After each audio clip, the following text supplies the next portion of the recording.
আসসালামু আলাইকুম দর্শক, কি অবস্থা সবার? আশা করি সবাই খুব ভালো আছেন। আমি তরিকুল আবার হাজির হয়ে গেলাম আপনাদের মাঝে। আজকে আমরা কথা বলবো দমের ট্রেলার নিয়ে।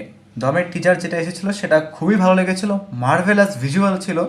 আমরা হাওয়া সিনেমার পর নেক্সট কোনো সিনেমা এরকম নেক্সট লেভেলের ভিজুয়াল দেখতে পারলাম, সেটা খুবই ভালো লেগেছিল। এবার দেখা যাক ট্রেলার কি বাজিমাত করতে পারলো কিনা, টিজারের তুলনায় ভালো হয়েছে নাকি খারাপ হয়েছে। চলুন দেখা যাক দমের আফরান নিশো ভাইয়ের।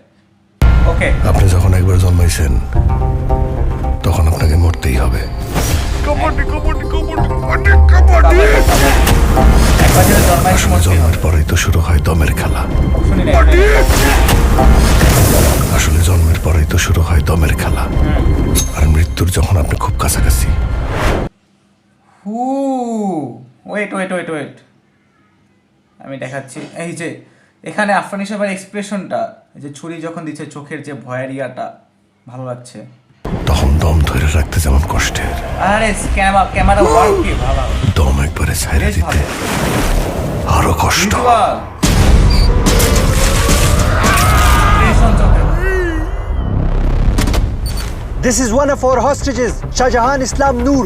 If our leader Baharuddin is not released within the next 2 days, we have no other option but to kill him as well. 3 দিন পরে আমি নূর বাড়িতে যাব। আম্মা রানীর এই কথা কবি। দিন যে কাটে না রে, রাত যে কাটে না রে, একটা পাখি। বেশ সাবলীল লাগতেছে পূজা চেরি এবং আফরান নিশো ভাইকে অনস্ক্রিন। তাদের পেয়ারটা কীরকম হয় সেটা আমরা অনেকেই ভেবেছিলাম কীরকম কি হতে পারে, তবে বেশ সাবলীল লাগতেছে, ন্যাচারাল লাগতেছে আর কি, কোনো ওভার অ্যাক্টিং লাগতেছে না এখন পর্যন্ত। উড়ে উড়ে ঘুরে তাহলে আবারও প্রমাণ হলো পূজা চেরি যদি ভালো স্ক্রিপ্ট চুজ করতে পারে, ভালো কাজ চুজ করতে পারে, তাহলে সে ভালো আউটপুট দিতে পারে। আমাদের ওনার উপর তাহলে বিশ্বাস রাখা যায়। আবার একটা প্রমাণ হয়ে গেল। ওরা টাকা চেয়েছে 1 কোটি আফগানি ফর নূর। আরে ভিজুয়াল, পাসওয়ার্ডটা হইতেছে ক্যামেরা ওয়ার্ক বাংলাদেশ।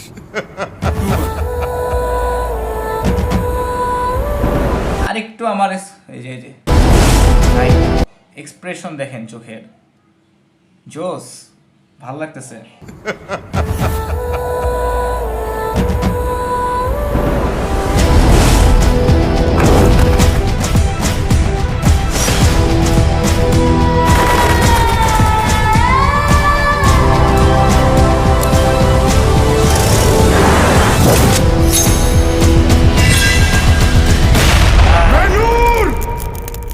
मुसलमान का बच्चा गोली करो। মেনুর মুসলমান কা বাচ্চা গুলি করো। ভাই ডায়লগগুলো মানে গায়ের পশম দাঁড়ানোর মতো ভাই।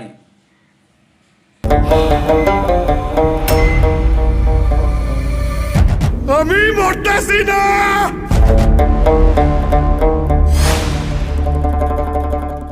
আরেকবার দেখি, কি বলেন? আরেকবার দেখাই যায়, এত সুন্দর ট্রেলার আরেকবার দেখাই যায়। ওকে, আপনি যখন একবার জন্মাইছেন তখন আপনাকে মরতেই হবে।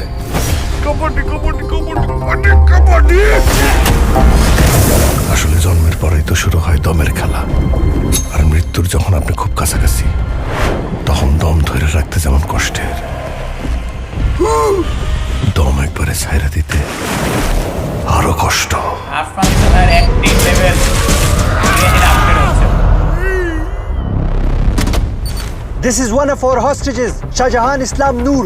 If our leader Baharuddin is not released within the next 2 days, we have no other option but to kill him as well. 3 দিন পরে আমি নূর বাড়িতে যাব। আম্মা রানীর এই কথা কবি। দিন যে কাটে না রে, রাত যে কাটে না রে, পূজা চেরির নাম কি তাহলে এখানে রানী, যেটা রানী বলতেছে? একটা পাখি উড়ে উড়ে ঘুরে মন জুড়ে রে। ওরা টাকা চেয়েছে 1 কোটি আফগানি ফর নূর। পাসওয়ার্ডটা হইতেছে রানী বাংলাদেশ।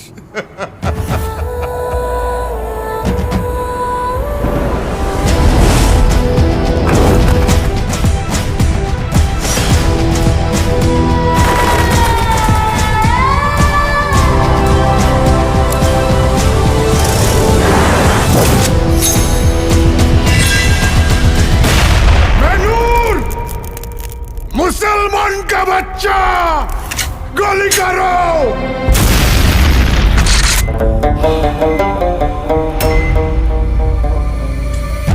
अभी मोटा सीना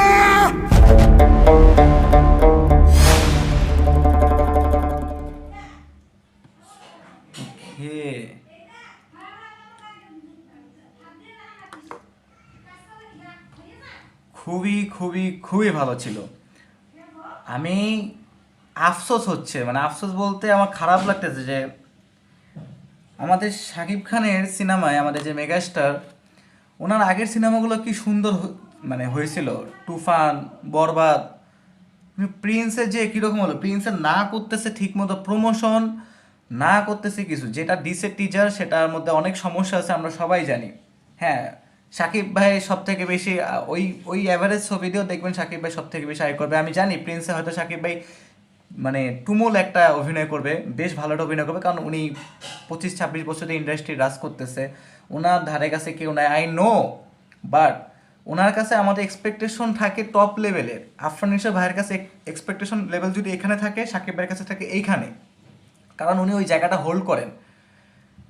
সাকিব ভাই সিনেমায় যদি ওরকম হয়, মানে ওরকম আমরা এইরকম টপ নচ ভিজুয়াল আমরা সাকিব ভাই সিনেমায় চাই, কিন্তু এইবার পেলাম না। যাই হোক, ভিএফএক্সের সমস্যা নানা রকম আছে। তো আমি আগের রাক্ষসের ট্রেলার দেখে আমি বলছিলাম যে প্রিন্স আর রাক্ষস সেম ক্যাটাগরিতে রাখবো, দেন 2 নাম্বার দম রাখবো। কিন্তু আমি যদি নিউট্রাল জায়গা থেকে আমি বলি ভাই, দম একে চলে গেছে। দমের মানে ট্রেলার কাট অনুসারে, ভিজুয়াল অনুসারে এই ঈদের সব থেকে স্ট্রং গল্প নির্ভর সিনেমা হবে দম, আমার বিশ্বাস।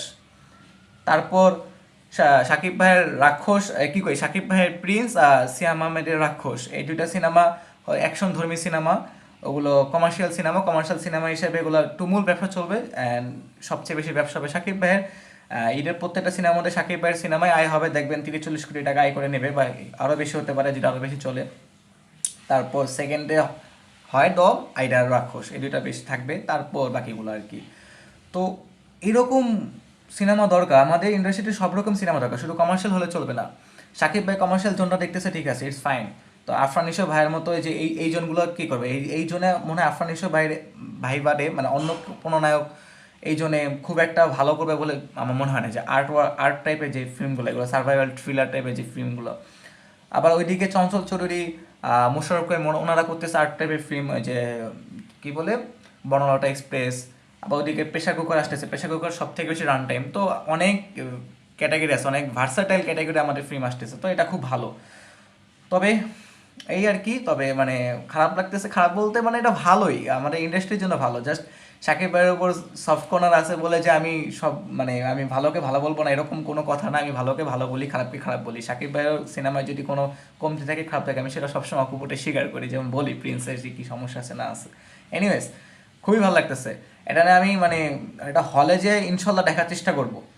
স্টুডেন্ট মানুষ তো, টাকার একটা ব্যাপার স্যাপার আছে, আপনারা অনেকেই বুঝেন, পড়ালেখা যেহেতু করি, যদি ম্যানেজ করতে পারি অবশ্যই হলে দেখবো। আর যদি কোনোভাবে হল থেকে মিস হয়ে যায়, হলে দেখতে না পারি, ওটিটির আশা পর তো মাস্ট বি দেখবো। অ্যান্ড যখনই দেখি আপনাদের সামনে সেটা রিভিউ আনবো।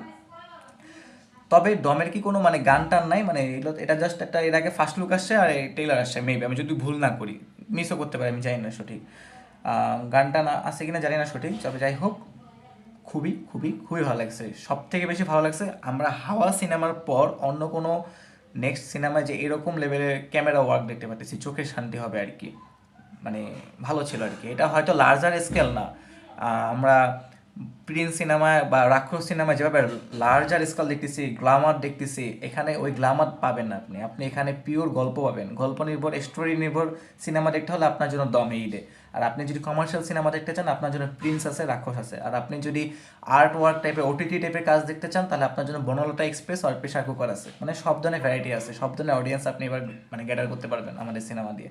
সো খুব ভালো লাগতেছে, খুব হ্যাপি লাগতেছে যে আমাদের ইন্ডাস্ট্রি রাইজ হতেছে। আরও হ্যাপি হবো যখন এই সিনেমাগুলো ঈদ ছাড়াও অন্যান্য মৌসুমও রিলিজ হবে, তখন আরও বেশি খুশি হব। ওকে, ভিডিওটা শেষ করি। আমার খুবই ভালো লাগছে, আমি এক্সাইটেড ভেরি। আপনাদের কীরকম কী লাগছে জানাতে পারেন, কোনো মতামত থাকলে জানাতে পারেন। ভিডিওটা শেষ করি। সবাইকে আসসালামু আলাইকুম, দেখা হবে পরবর্তী কোনো ভিডিওতে। ততক্ষণ পর্যন্ত সবাই ভালো থাকুন, সুস্থ থাকুন, ধন্যবাদ।